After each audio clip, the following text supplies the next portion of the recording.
Michigan State versus Boston College. Boston College won this one 23-19. I was heartbroken. However, it Yeah. was the red bandana game, which honors Wells Crother, the players' sporting jerseys, reading for Wells, creating an emotional backdrop for the Eagles' victory. Just a cool thing to watch. I'm so glad I got the chance to watch this game and hear them talk about it and that kind of story and all that stuff. That was a cool experience.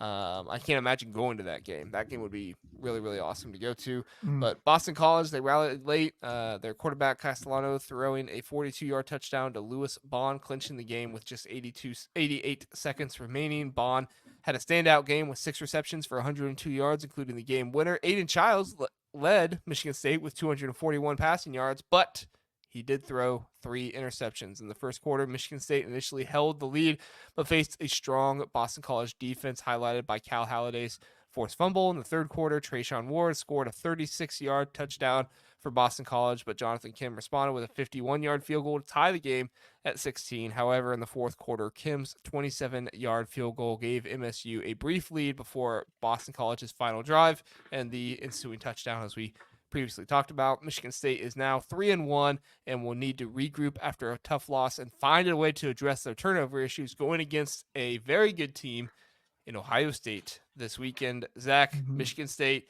they're starting to look like Nebraska from last year. Do you agree or disagree? I think there's I think there's some nuance to it, but I think we kind of knew that for Michigan State to get where they want to get next year, they're going to have growing pains this year. And if you're asking if this team's going to have a lot of turnovers this year, here's the schedule the next few weeks. It's not going to be a very good one if you want to avoid turnovers. You've got Ohio State, at Oregon, Iowa, at Michigan, Indiana, at Illinois. They're going to turn the ball over a lot. I agree. It's tough because Aiden Childs is just such a fantastic talent, and that's what I was Yep. trying to tell people when I graded him with a B on my on my quarterback grades earlier today. Because I got a lot of people saying like, "How in the world is he a B? Threw 3 picks and didn't even throw for 250 yards." Let's face it, that offense didn't go unless Aiden Yep. Childs went.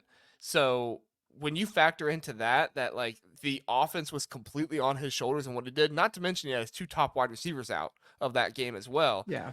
That offense was not doing anything if Aiden Childs was not being Aiden Childs. Now, unfortunately, being Aiden Childs also means you turn the ball over. Yep. Just what it is at this point. Can he correct it? Sure. It's not going to be him Yeah. forever if he can correct it. But right now, being Aiden Childs is making big plays, throwing beautiful balls that just sometimes get completed to the wrong team.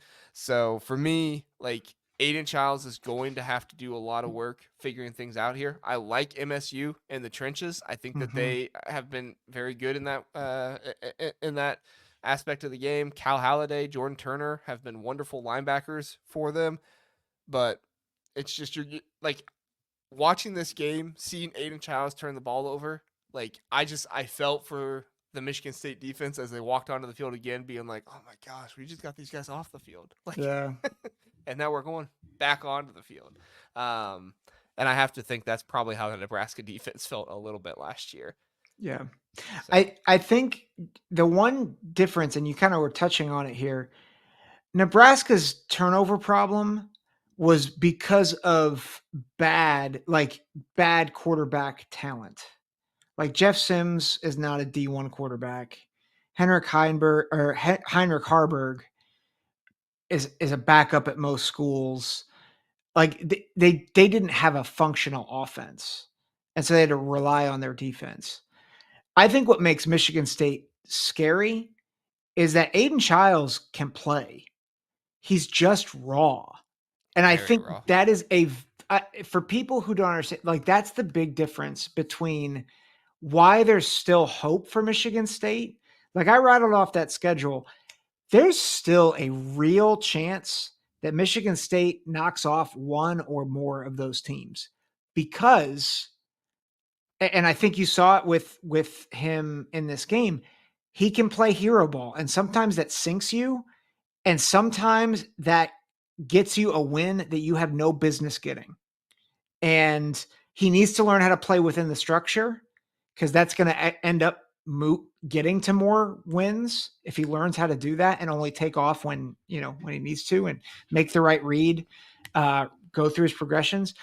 But the reality is he is not Nebraska's quarterback situation a year ago. This is a raw quarterback who needs to learn how to play within the structure and within the system.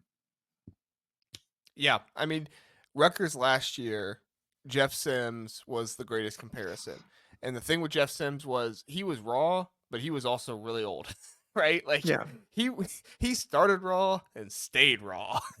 Like he didn't really progress. In Georgia Tech, I mean, they did some cool things with him, but when he found himself at Nebraska trying to run an offense that required a little bit more seasoning to his game, that was really really difficult for him to do.